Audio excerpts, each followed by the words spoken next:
Salam sehat. Perkenalkan, saya Faustina Melinda. Dan saya Lucia Elizabeth Lestenia Obat Parera. Kami dari kelas keperawatan A semester 5. Di video ini, kami akan menjelaskan tentang 12 pasang syaraf kranial beserta fungsinya. Selamat menonton. 12 pasang saraf kranial dan fungsinya. Yang pertama, olfaktorius jenis sensori, fungsinya menerima rangsang dari hidung dan menghantarkannya ke otak untuk diproses sebagai sensasi bau. Yang kedua, optik jenis sensori, fungsinya menerima rangsang dari mata dan menghantarkannya ke otak untuk diproses sebagai persepsi visual. Yang ketiga, ovulomotor jenis motorik, fungsinya menggerakkan sebagian besar otot mata. Yang keempat, troklearis jenis motorik, fungsinya menggerakkan beberapa otot mata. Yang kelima,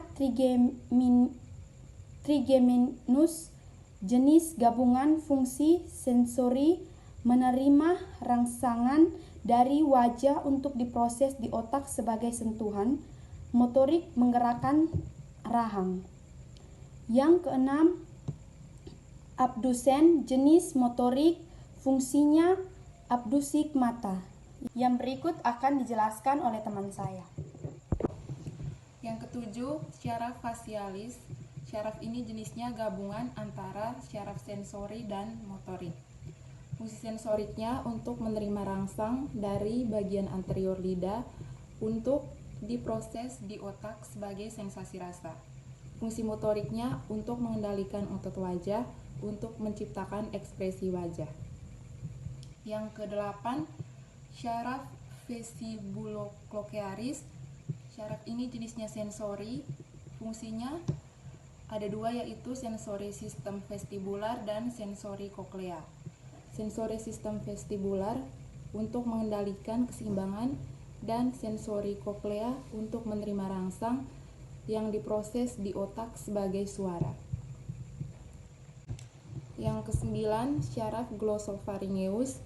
Syaraf ini berjenis gabungan antara sensori dan motorik.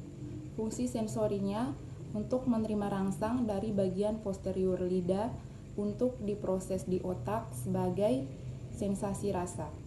Dan fungsi motoriknya mengendalikan organ-organ dalam. Yang ke-10, syaraf vagus. Syaraf ini juga berjenis gabungan antara sensori dan motorik. Fungsi sensorinya menerima rangsang dari organ dalam dan fungsi motoriknya mengendalikan organ-organ dalam. Yang ke-11, syaraf aksesorius.